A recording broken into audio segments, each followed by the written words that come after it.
영원한 아들을 보시던 하나님의 마음 어떠하셨을까? 그 마음 알기 원해. 하나뿐인 하나님의 외아들을 악한 인간들을 위해 보내셨던 하나님의 마음 어떠하셨을까? 그 마음 알기 원해. 죽어야만 하는 아들을 보내신 아버지의 마음 어떠하셨을까? 십자가에 달린 예수님 보시던 아버지 그 마음.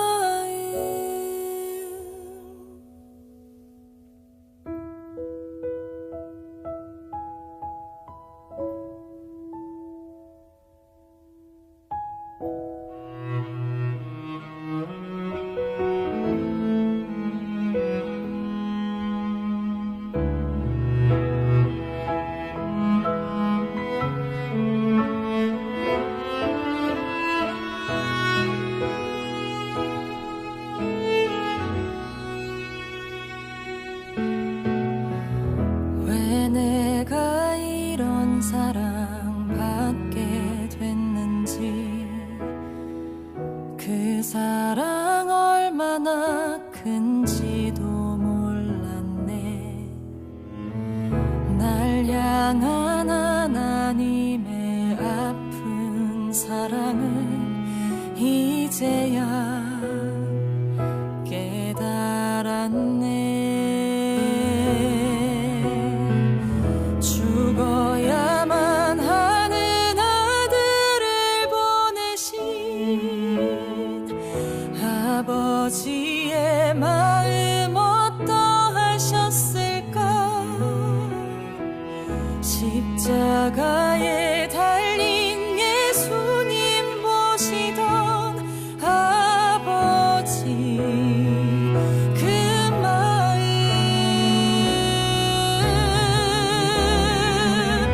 죽어야만 하는 아들을 보내신 아버지의 마음 어떠하셨을까? 십자가에 달린 예수님 보시던 아버지 그 마음, 그 사랑.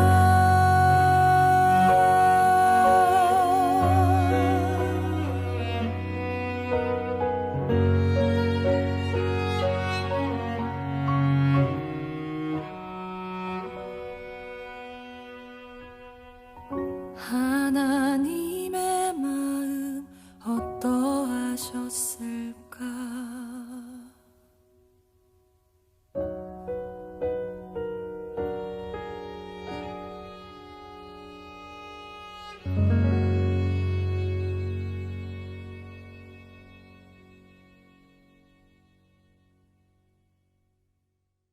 갈라디아서 3장 23절부터 29절까지 말씀, 갈라디아 3장 23절부터 29절까지 말씀 읽어요. 믿음이 오기 전에 우리는 율법 아래에 매인 바 되고 계시될 믿음의 때까지 갇혔느니라. 이같이 율법이 우리를 그리스도께로 인도하는 초등교사가 되어 우리로 하여금 믿음으로 말미암아 의롭다함을 얻게 하려 함이라. 믿음이 온 후로는 우리가 초등교사 아래에 있지 아니하도다. 너희가 다 믿음으로 말미암아 그리스도 예수 안에서 하나님의 아들이 되었으니 누구든지 그리스도와 합하기 위하여 침례를 받은 자는 그리스도로 옷 입었느니라. 너희는 유대인이나 헬라인이나 종이나 자유인이나 남자나 여자나 다 그리스도 예수 안에서 하나이니라. 너희가 그리스도의 것이면 또 아브라함의 자손이요 약속대로 유업을 이을 자니라. 아멘. 갈라디아 3장 우리 23절부터 29절까지의 말씀, 24절에 보면 율법이 그리스도에게 인도하는 몽학선생, 그러니까 옛날 성경에는 몽학선생이라 되어 있고 지금 여기 성경에는 초등교사다 이렇게 되어 있습니다.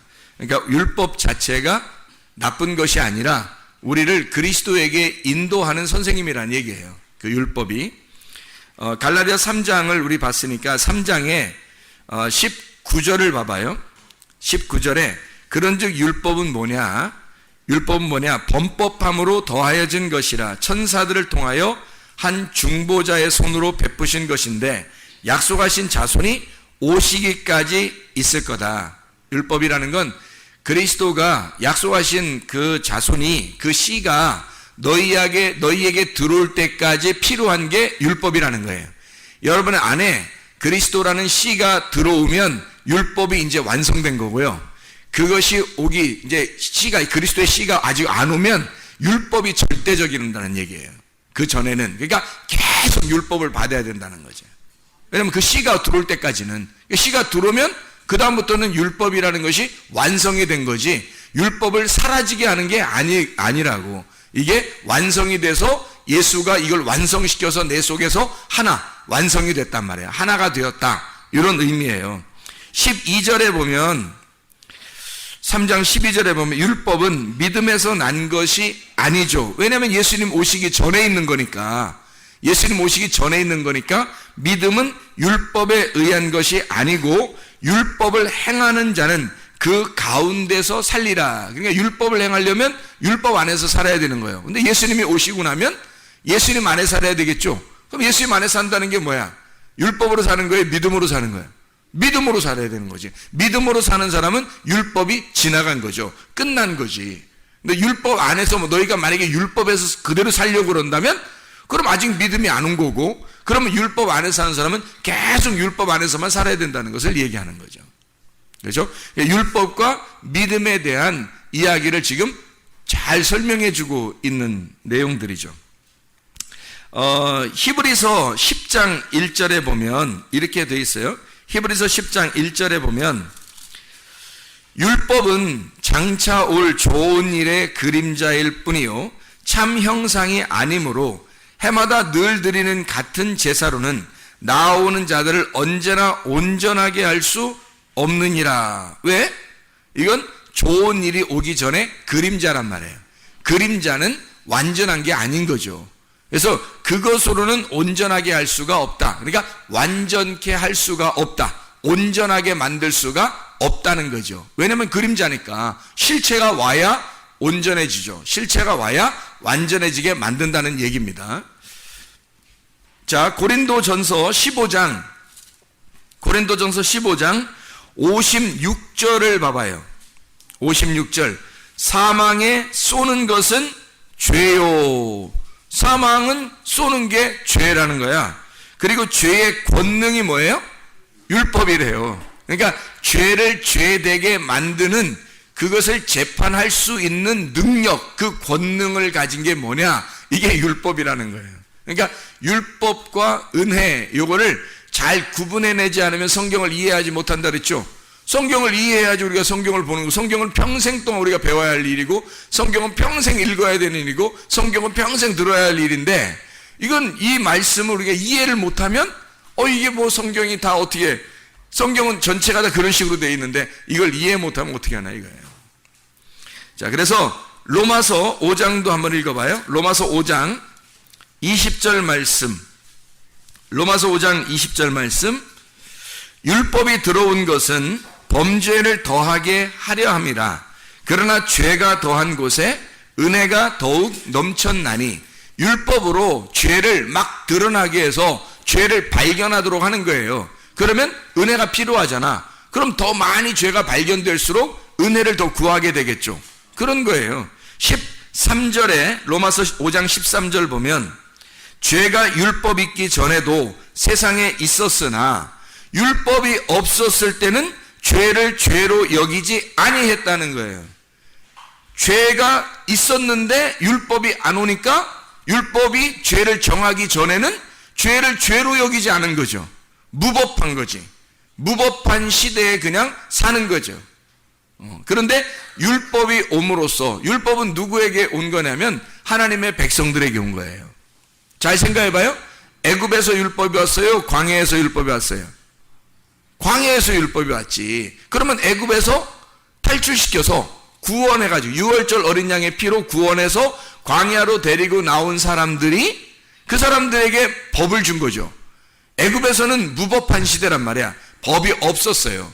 그런데 광야로 데리고 나와서 드디어 자기 백성이라고 인정하는 자들에게 법을 주기 시작했단 말이에요. 그게 율법이에요.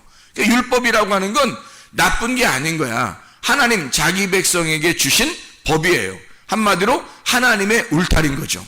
하나님의 울타리를 쳐버린 거죠. 그 안에서 있으라고.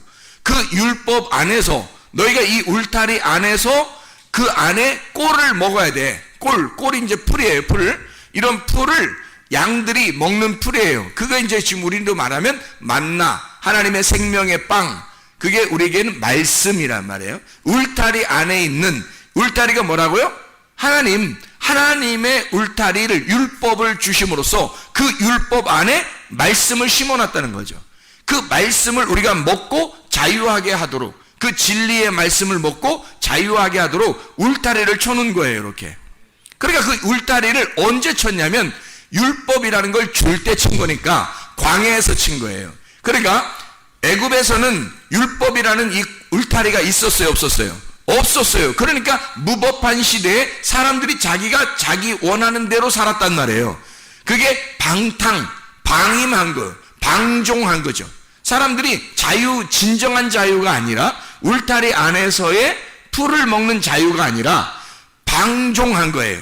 또 자녀들을 키울 때 부모가 방임하는 거예요. 그냥 내비둬버리는 거야. 이게 울타리를 쳐줘야 되는데 그게 무슨 자유인 줄 알았던 거예요. 자유가 아니에요. 그건 애굽에 있었던 방임이라고 해요. 방임의 수준이에요.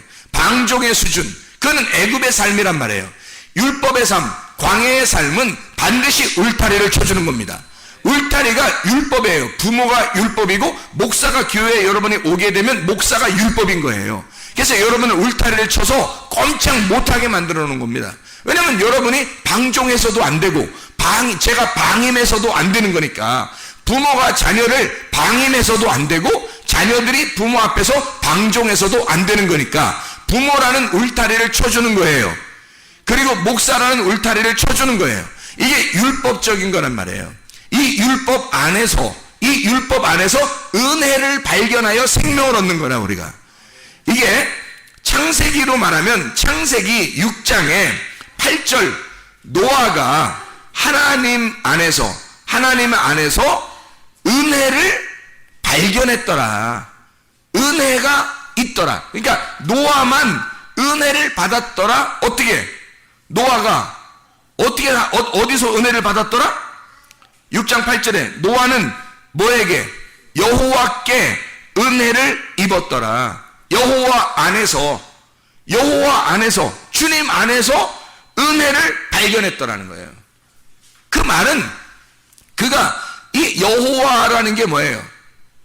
하나님의 백성들에게 하나님이 절대 권력을 가진 거란 말이에요. 그 여호와라는 그 율법 안에서 은혜를 발견한 사람이 되었다 이거야. 노아가 유일하게 율법 안에서 여호와의 눈, 율법이라고 하는 건 여호와의 눈이에요. 하나님의 눈, 불꽃 같은 하나님의 눈. 자, 가정에서 부모가 자녀에게는 부모가 불꽃 같은 눈이라고요. 교회에서는 목사가 성도들에게 불꽃 같은 눈이라고요. 이게 율법이란 말입니다. 이런 율법 안에서 그 노아가 여호와의 눈에서, 여호와 안에서, 그가 여호와의 눈 안에, 하나님의 말씀 안에, 율법 안에서 은혜를 발견했더라. 은혜를 입었더라. 은혜를 발견했더라. 그 말이에요. 은혜를 찾아낸 겁니다. 율법 안에서 은혜를 드디어 찾아냈더라. 그 말이에요. 그러니까 여러분과 저는 율법이라고 하는 것이 나쁜 게 아니라 율법 안에서 은혜를 발견하도록 하나님이 믿음이 오기까지 율법을 먼저 주는 거예요, 우리한테. 왜? 그걸 밟고 오라는 거죠. 그 율법을 알고 이 안에서 은혜를 발견하여 믿음 안으로 들어오라는 얘기거든요. 근데 사람들이 율법을 모르니까 믿음 안으로 들어오는 게 뭔지를 모르는 거예요. 율법을 모르니까. 그러니까 율법이라는 어마어마한 성경책을 우리에게 주셨단 말이에요. 근데 이 성경책, 어마어마한 성경책을 모르니까 율법을 발견을 못한 거예요. 그러니까 율법을 발견을 못하니까, 율법을 모르니까 은혜가 발견이 안 되는 거예요. 이 어마어마한 율법책을, 이런 이 성경책을 모르는 거예요, 사람들이. 그러니까 은혜가 발견이 안 돼, 이 속에서. 성경을 모르니까. 그래서 우리는 성경을 알아. 왜 알아야 되냐면, 성경을 알아서 그 안에서 은혜, 나에게 직접적으로 생명이 되시는 은혜를 만나야 된단 말이에요. 그래서 율법이 필요한 거예요, 여러분에게. 이 교회당이 왜 필요한 거냐면, 틈만 나면 교회당에 와서 아침 저녁 우리가 말씀을 나누고 기도하는 이유가 이 율법 안에서 내가 은혜를 발견해야 된다는 거죠. 그래야 내가 생명을 얻으니까, 내가 그 은혜를 받아야 노아 홍수같이 그런 어마어마한 멸망이 와도 내가 그리스도의 구원을 받을 수가 있으니까, 그의 심판이 올 때 나를 구원하는 것이 내게 올 거니까. 그거예요, 바로 주님의 은혜가. 자, 성경이라고 하는 건, 율법이라고 하는 게요, 굉장히 필요한 건데, 왜 필요하냐면, 율법이라고 하는 건 성경에서 율법과 은혜 이렇게 말하죠. 율법과 은혜. 그러면 율법이 왜 굉장히 필요하냐면요, 은혜는 뭐를 설명하려고 하는 거냐면, 옷을 입혀주는 걸 은혜라 그래요. 옷 입혀주는 거. 그러면 율법은 뭐겠어? 은혜는 옷을 입혀주는 게 은혜라고 하면, 그러면 율법은 뭐겠냐고? 옷을 벗기는 거야. 옷을 벗기고 은혜로 옷을 입혀주는 거예요. 그래서 그리스도가 우리를 옷을 벗긴다는 말이 없는 거야. 그리스도가 오면 항상 우리를 빛의 갑옷을 입혀준다, 전신갑주를 입어라, 너희가 세마포를 입을 것이다. 항상 그리스도가 오면 우리를 입혀준다는 말이 나오는 거예요. 그런데 구약에서는 그렇지 않아요. 구약에서는 옷을 벗겨버린다고. 그게 창세기에서 누가 옷이 벗겨졌죠? 창세기에서 아담과 하와가 원래 옷이 벗겨 있었어요. 그런데 부끄러운 줄 몰랐어. 뭘 먹고서 부끄러운 줄 알았어요? 선악과 먹고서 부끄러운 줄 알았어요. 그러니까 우리는, 에휴, 저 사람들이 선악과 먹었으니까 부끄러워서, 아이고, 선악과 먹으니까 죄인이야. 아니, 벗겨놨다는 얘기는 뭘 얘기하는 거예요? 벗겨놨다는 얘기는, 옷을 벗겨놨다는 얘기는 뭘 얘기하는 거냐면 부끄러움을 얘기하는 거예요.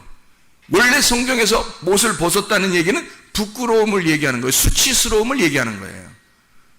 그러면 하나님은 우리에게 입혀주시는 분이지 벗기시는 분이 아니라는 거죠. 그들이 옷을 벗고 있었으나 하나님이 벗겨주셨더라, 이런 얘기가 아니잖아요. 잘 성경 창세기를 읽어보라고, 3장에. 그죠? 그 사람들이 옷을 창세기 2장하고 3장에 이 사람들의, 하나님이 이 사람들의 옷을 벗겨놓았더라, 이런 말이 있어요? 잘 생각해요. 창세기 2장 제가 읽어볼게요. 25절에 아담과 그의 아내 두 사람이 벌거벗었으나 부끄러워하지 아니하니라, 이렇게 돼 있어요. 하나님이 옷을 벗겨줬더라는 얘기가 아니야. 이게 잘 생각해봐요. 하나님이 아담과 하와 두 사람의 옷을 벗겼더라, 이렇게 말 안 했잖아요. 그렇죠? 옷을 벗었다는 말이 여기 지금 처음 나오는 거거든요. 옷을 벗었다는 말이 여기 지금 처음 나와요. 창세기 2장 25절에 처음 나와요. 그 부끄러움을, 옷을 벗은 부끄러움을 창세기 3장에서 설명하려고 한 거예요. 창세기 3장에서 그거를, 네가 옷을 벗고 있는 건 부끄러운 일이다라는 걸 알려주는 게 3장인 거죠. 그렇죠? 그리고 나서 가죽 옷을 입혀주는 것도 3장이에요. 그러니까 옷을 벗기는 것이 죄를 드러내는 거고요, 죄인이라는 걸 드러내는 거예요. 벌거벗었다, 이게 죄를 드러내는 거란 말이에요. 하나님 안에 있어야 되는데 하나님에게서 우리가 벗어났단 말이야. 벗어나서 만들어졌으니까 이건 벗은 거지, 옷을 벗은 거지. 그래서 죄인이라는 걸 설명하는 거야. 이건 넌 부끄러운 거야, 앞으로 옷을 입어야 되는 거다, 이걸 얘기해 주려고 하는 거죠. 성경이 그런 얘기죠. 그죠? 그래서 하나님이 내가 너를 옷을 입혀줄게 해서 가죽옷을 입혀주는 거예요. 그리고 그것으로 끝나는 게 아니라 이게 가죽옷이 율법의 옷이라고 했잖아요. 율법으로 오신 주님이 가죽을 벗기셔서 자기의 죽음으로 이것을 덮여주는 거예요. 그리고 우리에게는 뭘 입혀준다고요? 요한계시록에는 세마포 옷을 입혀준다고요. 그러니까 신부의 옷을 입혀준다는 거지. 아니 설마 가죽옷 입고서 결혼하라고 하겠어? 타자니 우리가? 응? 이렇게 가죽옷을 입고서 이렇게 등장해서 결혼식 하도록 하겠냐고. 아니란 말이에요. 가죽옷을 입히는 것은 어느 날 새로운 옷을 이 가죽옷이 바뀌는 거예요. 그러니까 율법이라는 옷에서 은혜의 옷으로 바뀌어버리는 거지. 그게 세마포 옷이란 말이에요. 우리가 하늘나라 갈 때는 또 주님을 만날 때는 주의 십자가의 죽으심으로 이 옷마저 바뀌어버리는 거예요. 가죽옷이 율법의 옷이 바뀌어버려서 은혜의 옷으로 바뀌어버리는 거죠. 그러니까 율법은 우리를 벗겨버리는 거고요. 은혜는 우리를 입혀주는 거란 말이에요. 이해가 되시죠? 그래서 선악과는 우리를 죄를 깨닫게 해서, 율법은 우리를 죄를 깨닫게 해서 옷을 벗기는 일을 해요. 그리고 생명나무, 은혜는 주님이 우리를 옷을 입혀주는 역할을 하신단 말이에요. 이게 성경이라고. 이거 제대로 잘 깨달으면 주님의 은혜가 너무 놀랍죠. 주님의 은혜가 너무 놀라요. 글쎄 제가 너무 놀랍다고 하니까 저게 진짜 놀라운 건가 이러면서 속으로 생각할지 모르지만 전 진짜 놀라워요. 이게 성경이 너무 놀랍다고. 이게 놀라운 책이란 말이에요. 원더풀하다고 아주 그냥. 이 성경이 너무 원더풀해요. 아주 마블러스한, 아주 그냥 너무 놀라워서 이게. 자, 이 성경책에서 우리에게 그 권능, 죄를 이기는 권능을, 율법에서 죄를 지적하는 권능이 율법이에요. 죄를 지적하는 권능, 그게 율법이라면 죄를 지적하는 율법을 이기는 권능이 은혜란 말이에요. 그게 그리스도란 말이에요. 그걸 우리에게 설명해 주고 있는 장면들이라. 그래서 벗기고 그리고 다시 입힌다라는 말. 이사야 20장을 한번 보면요, 이사야 20장에 이런 말이 있어요. 이사야 20장을 여러분이 보고서 그냥 성경을 보면 그렇게 이해가 안 돼. 그러니까 이사야 20장에 1절부터 6절에 보면 이런 말씀들이 있습니다. 자, 2절에 그때 여호와께서 아모스의 아들 이사야에게 말씀하여 이르시되 갈지어다 내 허리에서 배를 끄르고 내 발에서 신을 벗을지니라 하시매 그가 그대로 하여 벗은 몸과 벗은 발로 다니니라. 여호와께서 이르시되 나의 종 이사야가 3년 동안 벗은 몸과 벗은 발로 다니며 애굽과 구스에 대한 징조와 예표가 되었느니라. 이와 같이 애굽의 포로와 구스에 사로잡힌 자가 아수르 왕에게 끌려갈 때 젊은 자나 늙은 자가 다 벗은 몸과 벗은 발로 볼기까지 드러내어 애굽의 수치를 보이리니 부끄러워할 것이라. 그런 말이 나오는 거거든요. 5절에. 자, 그러면 보세요. 이게 딱 3년 동안 벗고 다니래요. 선지자 진짜 못할 노릇이죠, 이게. 3년 동안 벗고 다니라요. 그러면 이 벗고 다니는 게 지금 뭐를 설명한다고? 부끄러움과 수치를 알려주려고. 3년 동안이니까 3년이 지나면 뭐 하겠다는 얘기야? 옷 입혀주겠다는 얘기를 하고 싶은 거예요, 주님이. 3일 길을 가고 난 다음에 주님이, 그러니까 그 사이에는 다 벗은 거지. 그죠? 3일 길을 다 가기 전에는 다 벗은 거라는 거야. 율법에 의해서 죄인이라는 걸 드러내는 게 광야라고 그랬죠. 애굽에서는 그걸 몰랐단 말이에요. 죄가 있는데도 죄인인 줄 몰랐다고. 광야에서 그 십계명 그리고 율법을 주기 전까지는 몰랐단 말이에요. 율법을 주고 이게 벗은 사람이구나, 내가 벗은 몸이었구나, 내가 어둠이었구나, 내가 선악과를 먹은 자였구나 라는 걸 설명해 주는 거예요. 3년 동안 네가 벗어 있다는 것을 설명하는 거죠. 그리고 3년 지나면 옷을 어떻게 했다는 거야? 입혀주겠다는 얘기예요. 입혀준다는 그 하나님의 마음을 모르고 그냥 요 말만 읽으면 이게 뭐야? 이게 뭔 말이지? 이렇게 된다는 얘기죠. 성경을 잘 이해해야 되겠죠. 그래서 자, 성경은 우리가 이렇게 보면 됩니다. 두 개가 있는데 이 두 개가 나누어져 있는데 이걸 하나로 만드는 거를 성경이라고 보면 돼요.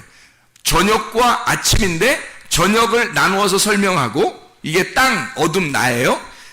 아침을 하나님, 하늘, 하나님이라고, 말씀이라고요. 그래서 이 어둠과 빛을, 저녁과 아침을 갖다가 연결해서 이걸 하루의 날이다, 이렇게 성경이 되어 있는 게 창세기 1장이죠. 창세기 1장을 설명하는 거예요. 성경은 창세기 1장을 설명하는 거다. 이해가 되겠죠? 자, 그거를 한번 설명을 한번 해볼게요. 마태복음 5장 39절, 마태복음 5장 39절을 보면 이렇게 말씀이 써 있어요.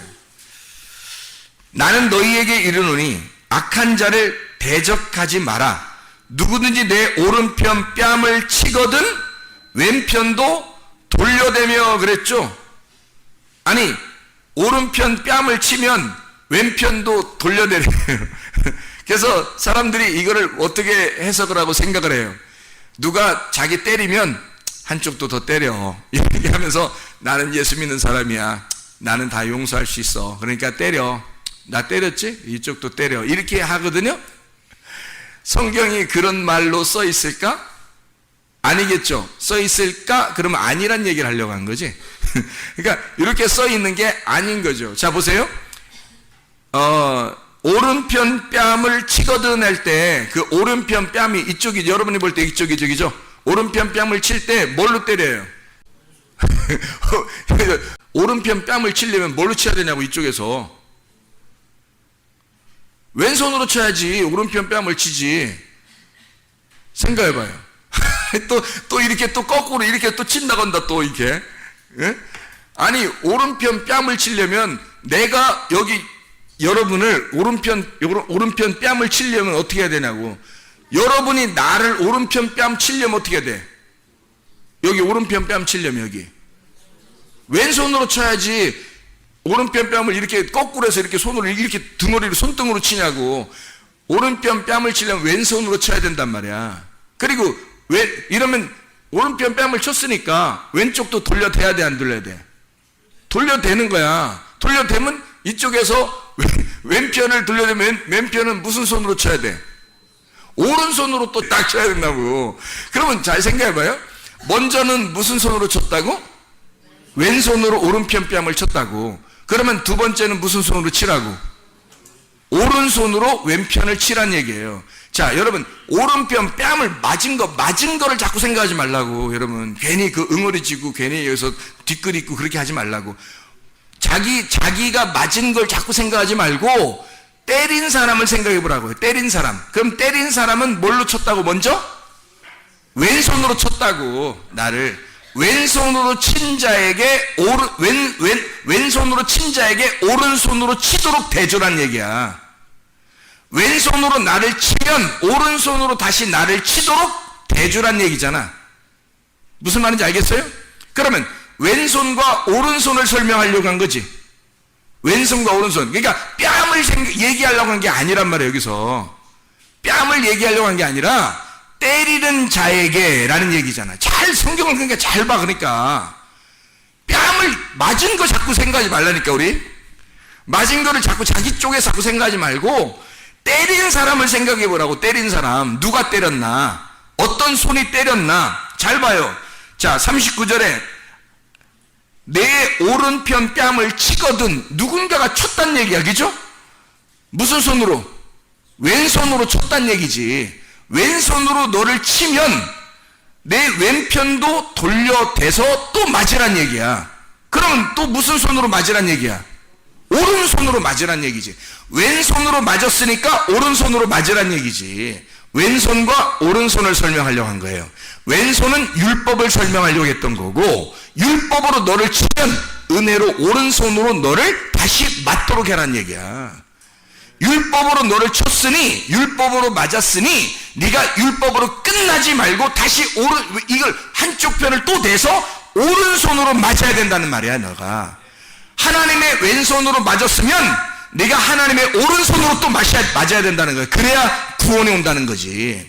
네가 왼손으로 너를 옷을 확 벗겨버렸으면 오른손으로 너의 옷을 입혀줘야 된다는 걸 얘기하는 거죠. 이해가 되겠습니까? 그래서 성경에는 속옷과 겉옷이 있는 거예요. 40절 봐봐요. 마태복음 5장 40절 뭐라고 돼 있어요? 또 너를 고발하여 속옷을 가지고자 하는 자가 있단 말이야. 속옷을 가지고자 하는 자가 있대요. 그러면 겉옷까지도 가지게 해라 그래요. 무슨 말이에요? 속옷이 뭐고 겉옷이 뭐야? 잘 생각해봐. 겉옷은 율법이고 속옷은 뭘 또 속옷이 은혜야 또. 잘 생각해봐요. 속옷이 먼저 왔어요? 겉옷이 먼저 왔어요? 속옷이 먼저 왔으니까 속옷 달라고 그러지. 무슨 변태요? 잘 생각해봐요. 속옷이 먼저 왔으니까 속옷을 먼저 달라고 한 거야. 그러면 겉옷까지도 달라고 하게 하라는 거지. 자, 아담과 하와가 선악과 범죄하고 그들이 뭐 만들어 입었어요? 속옷을 입었다니까? 속옷을 만들어 입었다고 그들이. 그러니까 하나님이 뭘 입혀줘요? 겉옷을 입혀줬다니까? 그죠? 그러니까 자, 누군가가 너의 속옷을 달라고 그래. 그러니까 속옷 뺏긴 거 자꾸 생각하지 말라고 여러분. 그거 가지고 지금 뒤끝 생각하지 말고 또 내 옷까지 달라고 그러는 거야. 그러면 사람들이 또 옷 달라고 그러면 또 이것도 주고 저것도 줘야 된다고 생각해서 또 뭐 신발도 벗어주고 옷도 벗어주고 뭐 이러면 진짜 막 하나님의 선한 사람이라고 생각해. 그런 게 문제가 아니라 여기서는 자, 네가 선악과 먹고 속옷 입었는데 그 속옷을 달라고 해 누가. 그러면 하나님께서 입혀주신 겉옷이 있어. 그것도 줘라 이거야. 그것도. 왜? 그걸 줘야 세마포 옷을 입혀주지.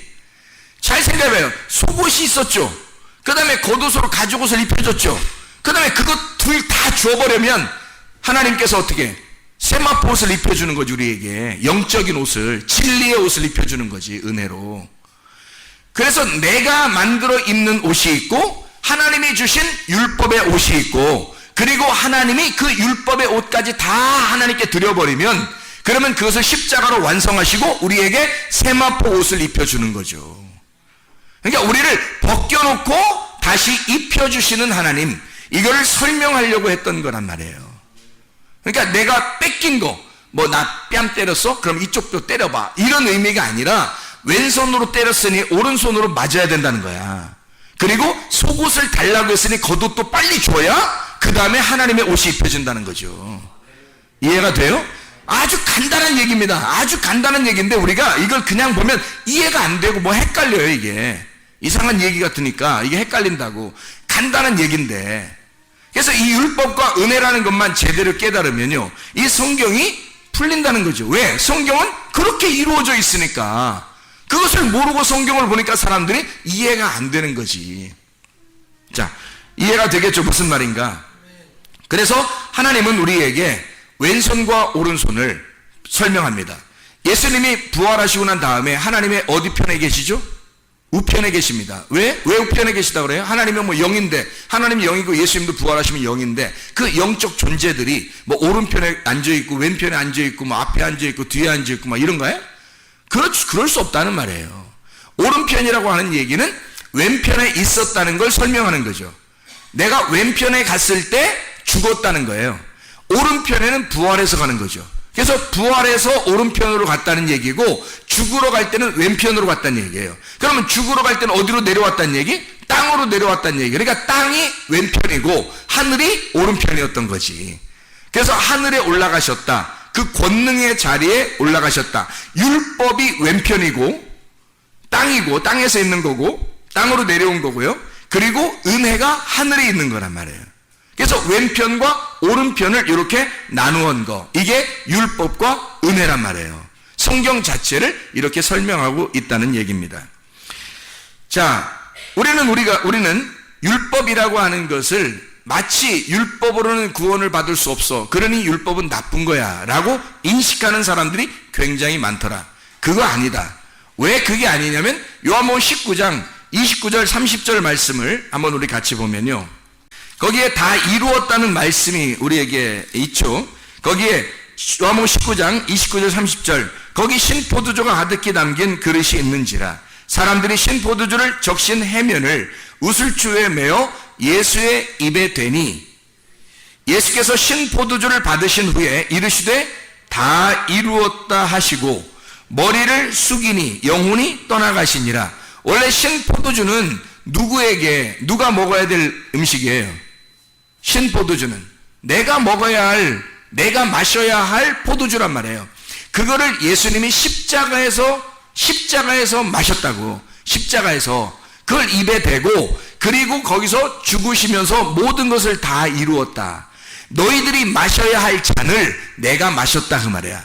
너희들이 마셔야 할 죽음의 그 잔, 신포도주를 내가 마셨다.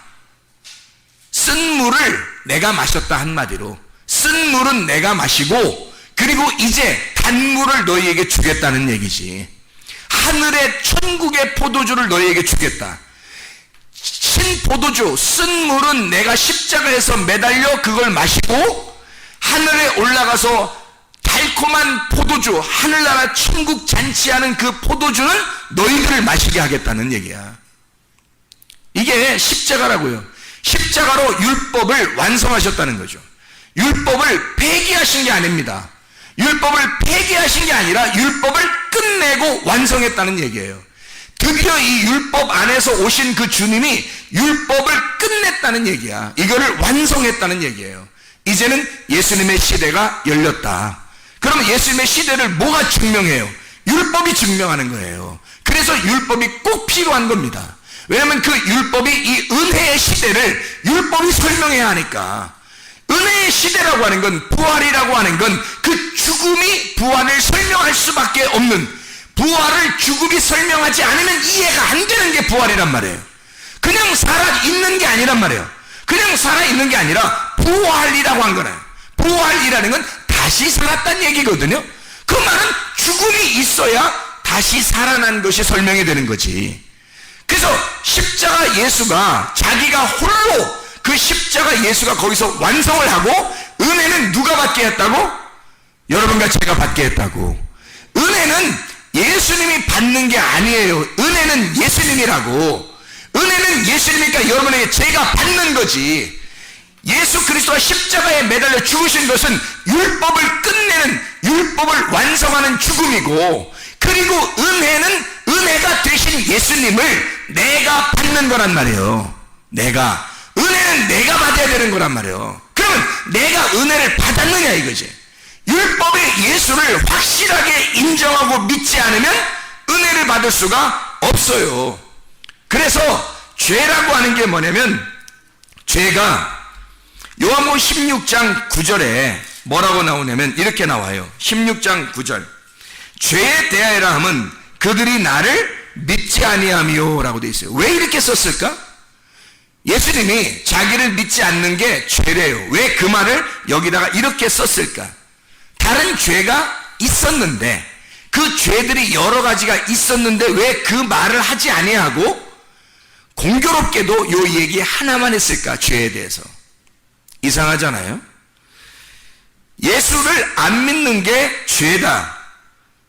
이 앞에 죄가 분명히 있었어요. 예수님이 죽으시는 이유, 그 죄의 값으로 사망을 받았거든요. 그러면 그 죄가 분명히 있는데도 그런 죄를 왜 얘기하지 않았을까? 분명히 무슨 죄가 있었어요? 선악과 죄가 있었어요. 그 선악과 죄 때문에 예수님이 죽으신 거거든요. 그러면 그 선악과 죄가 있다고 얘기를 하면 될 거 아니야. 죄는 이것이다라고 얘기를 하면 될 거 아니에요. 근데 예수님이 그 말 안 해요. 왜 안 해죠? 그 죄를 혼자 해결해 버릴 거니까. 혼자 그것을 십자가에서 해결할 거니까. 이제는 너희는 뭐만 남았냐면 은혜만 남은 거야. 너희들은 이 사실을 믿기만 하면 되는 거야. 근데 그걸 안 믿어. 그러니까 은혜가 안 오는 거야. 네가 그걸 안 믿으니까, 이 사실을, 내가 이 사실을 끝낸 것을 네가 안 믿어. 안 믿으니까 너는 은혜가 안 온 거죠. 우리는 은혜만 받으면 되는 건데, 죄가 뭐냐면 그 사실을 안 믿는 거야. 그 예수를 안 믿는 거예요. 율법으로 돌아가신 예수를, 나 때문에 죽으신 그 예수를 안 받아들이는 거예요. 안 믿어. 그러니까 내가 거기서 죽을 이유가 없는 거지. 내가 항상 살아있는 거지. 예수님 믿습니다 이러면 끝나는 줄 아는 거예요. 그게 아닌 거죠. 거기서 예수님이 죽으신 것은 진짜 내가 사라진 거라니까요. 진짜 내가 없어진 거예요. 근데 내가 없어지지 아니하고 여전히 내가 살아있다, 이게 안 믿는 거라고. 예수를 믿었다면 네가 사라졌어야지. 예수의 그 십자가는 네가 사라졌다는 걸 증명하는 것인데, 네가 사라졌다고 여기지 않는다고, 네가 여전히 예수를 안 믿는다고, 예수의 그 죽음을 안 받아들인다고, 그 죽음이 네가 사라졌다는 거라니까. 네가 완전히 사라지고 없어졌다는 것이 이 율법 안에서의 죽음인데, 그걸 안 믿어버린다고, 그걸 안 받아들이니까 네가 여전히 살아있어. 은혜가 안 오는 거예요. 왜? 나를 안 믿으니까. 그 예수, 그 십자가의 죽음을 안 믿으니까. 그러니까 너는 죄가 그대로 있는 거야. 너한테는 그 죄가 아직도, 너는 율법의 세계에 사는 거야.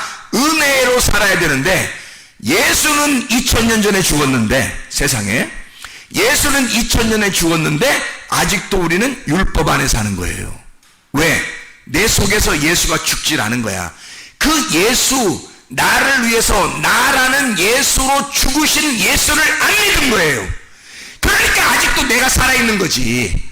내가 살아있는 그것이 죄라는 거예요. 그 네가 나를 안 믿은 거니까 그게 죄라, 이렇게 쓴 거죠. 선악과 먹은 게 죄야라고 쓸 수도 있잖아요. 근데 아니에요. 네가 나를 안 믿는 게 죄다. 그게 죄라는 거야. 왜? 너는 은혜를 받아야 할 존재야. 예수님이 그것 때문에 오셔서 죽으셨으니까 혼자 끝내신 거예요. 우리하고 상의도 안 하고, 우리하고 상의하지도 않고 혼자 하나님의 사랑으로 그분이 이 율법 안에서의 죽음을 끝내신 거라고요. 더 이상 우리가 죽지 않도록 그 길을 마련하신 거야. 그 진리를 깨닫고 생명을 얻으라는 거거든요. 그래서 예수님이 길이요 진리요 생명이 되신 거예요. 그런데 그걸 안 받아들이는 거야. 너희가 나를 안 믿는다. 그것이 죄다. 십자가의 해결이 아직 너한테는 안 이루어졌어. 그러니까 너는 아직도 율법 안에 사는 자야. 몽학선생 안에 사는 자다. 초등교사 안에 사는 자다. 율법 안에 사는 자야. 믿음이 오게 되면, 진짜 믿음이 오게 되면, 예수를 네가 정말 믿으면 율법은 완성된 거야. 율법은 지나갔어. 율법은 끝난 거다. 이게 갈라디아서 3장의 말씀입니다. 진실로 예수 안에서, 율법 안에서의 은혜를 발견한 노아처럼 하나님 안에서의 그 은혜를 발견하는 주의 사람들이 되시기를 바랍니다. 요한복음 20장 1절 하나만 읽고 마치도록 하겠습니다. 요한복음 20장 1절 말씀. 자, 뭐라고 써있냐면, 안식 후 첫날 일찍 아직 어두울 때에 막달라 마리아가 무덤에 와서 돌이 무덤에서 옮겨진 것을 보고, 돌을 옮겨진 것을 보고, 옮겨졌다, 이게 아이로라는 단어입니다. 이 아이로라고 하는 단어는 들어 올려졌다, 뭐 누군가가 취하여 갔다, 뭔가 이 돌이 제거가 됐다, 이 말이거든요.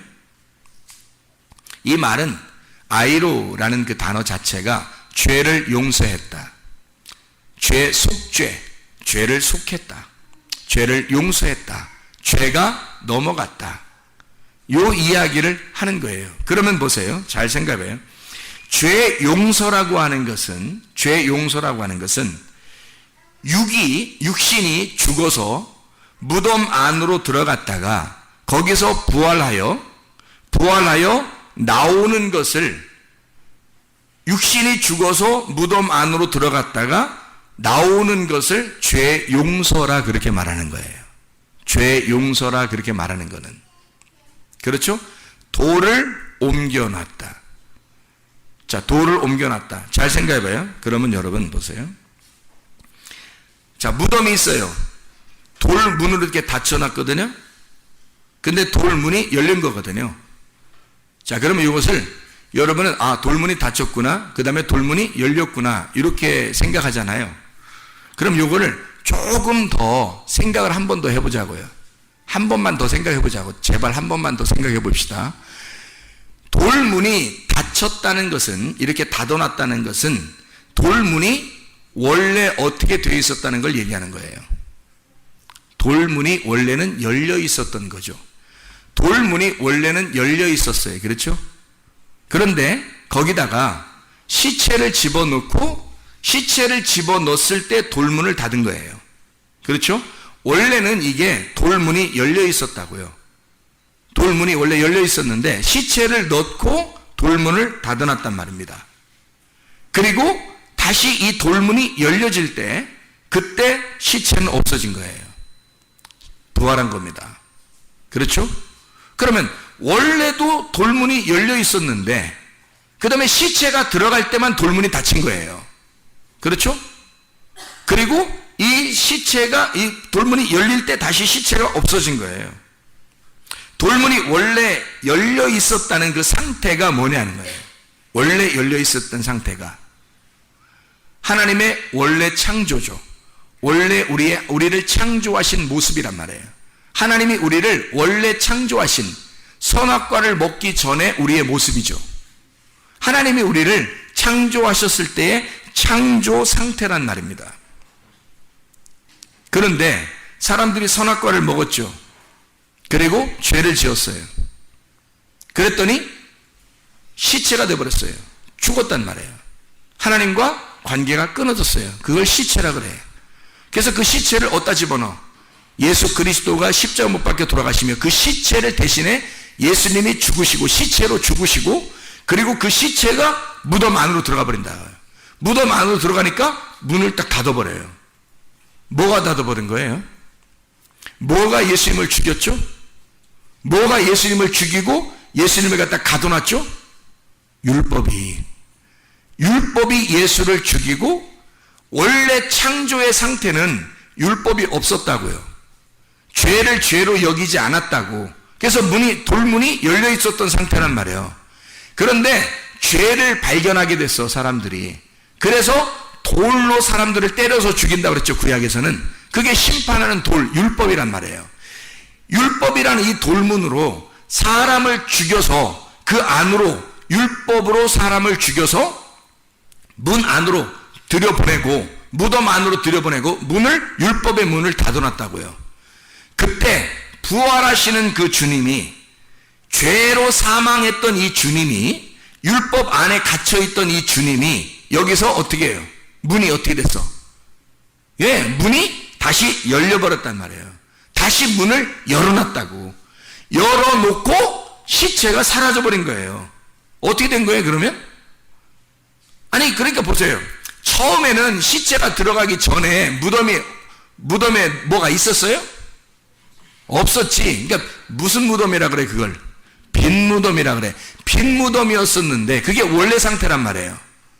그런데 죄를 지은 인간을 대신에 주님이 죽으시고 시체가 되어 죄의 사망을 거치고 문 안으로 들어가서 율법의 문으로 딱 가둬놓으니까 이때는 죽은 시체가 그 안에 있단 말이에요. 사망이 그 안에 있단 말이. 근데 이 사망의 권세를 이기신 분이 이것을 갖다 이 돌의 문을 열어버리니까 이 속이 다시 무슨 무덤이 됐어요? 빈 무덤이 됐다. 원래 창조의 상태로 돌아간다는 얘기죠. 하나님이 하나님이 우리를 사랑하시던 그 원래 창조의 상태가 있다고요. 창조의 모습이 주님이 보시기에 좋았던 하나님의 그 창조가 있었다고, 우리가. 그런데 사람들이 선악과 죄로 인간이 타락하고 그리고 자기 죄인 됐는데 예수 그리스도가 그것에 의하여 죽으시고 그 율법에 의하여 죽으시고 시체가 되어 무덤 안에 들어갔을 때는 우리도 함께 그 안에 있는 거라고요. 근데 그 무덤 문이 열릴 때 다시 창조의 역사로 돌아가게 되는 하나님의 역사가 성경의 이 말씀을 통해서 이루어지는 거죠. 그거를 원래 상태로 돌아갔다. 그래서 요한복음 16장 10절에 이렇게 말해요. 의에 대하여라 함은 내가 아버지께로 가니 너희가 다시 나를 보지 못하며. 무슨 말이에요?